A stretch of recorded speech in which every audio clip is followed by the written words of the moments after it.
First நான் முன்னே சொன்ன மாதிரி ஃப்ரெண்டு அவன் தான் உள்ளே வாங்க போகிறேன்.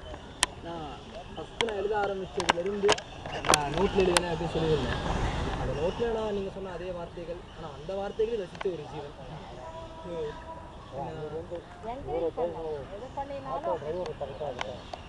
அவங்களுக்கு படித்து காட்டுவோம், அவங்க கேட்பாங்க, இவங்க ஆட்டோ டிரைவரு. ஸோ இவங்கக்கிட்ட நான் ஒரு பெரிய ரைட்டராக அங்கே ஏரியாவில் ஃபார்ம் ஆயிடுச்சுன்னா.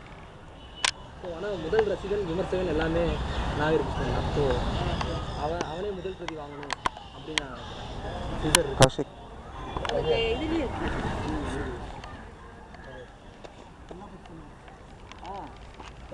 எரியும் பனிக்காடு அப்படின்னு இப்போ ரெட்டி நாவல் தமிழில் பரதேசி படம் வந்துச்சு. அது வரைக்கும் இந்த எரியும் பனிக்காடு நாவல் அவ்வளோவா தெரியல.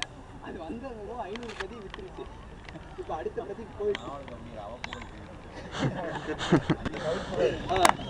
அந்த நாவலை தமிழில் எழுதின, அது எரியும் பனிக்காடுன்னு எழுதின ரா முருகவேல் இவர் தான் நாவலை வெளியிடுவார். இன்னொரு முக்கியமான புத்தகம் எழுதியிருக்காங்க,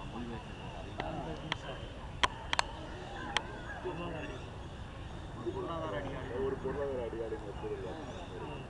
பொருளாதார அடியாளுன்னு கேள்விப்பட்டிருக்கேன். லிஸ்ட்டில் ஆட் பண்ணியிருக்கேன்.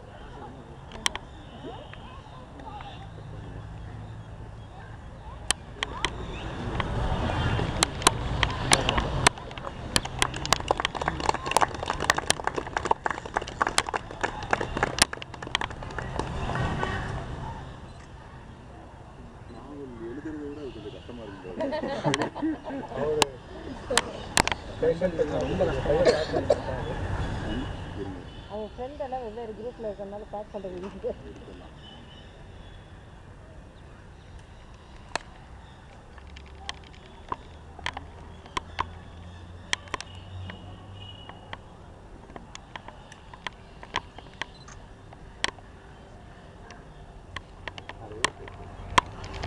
அண்ணா உட்காந்து இது டேபிளில் விழுந்தாங்க.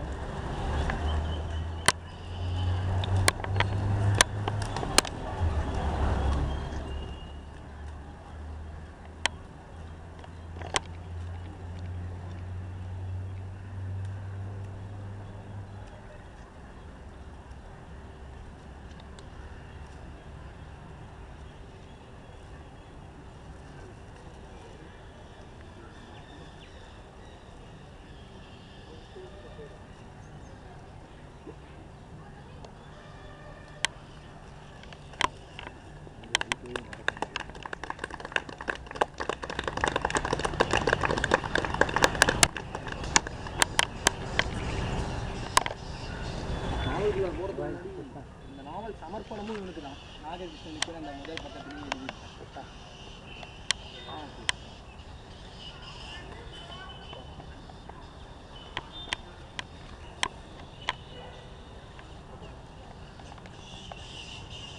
நீங்களே ஆரம்பிக்கலாம். ஆனால் முதல்ல நாவலை நீங்களே வெளியிட்டீங்க.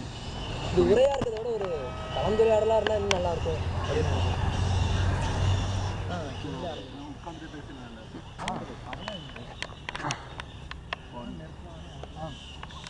முன்னாடி வந்தால் எல்லாருக்கும் கேட்கும்.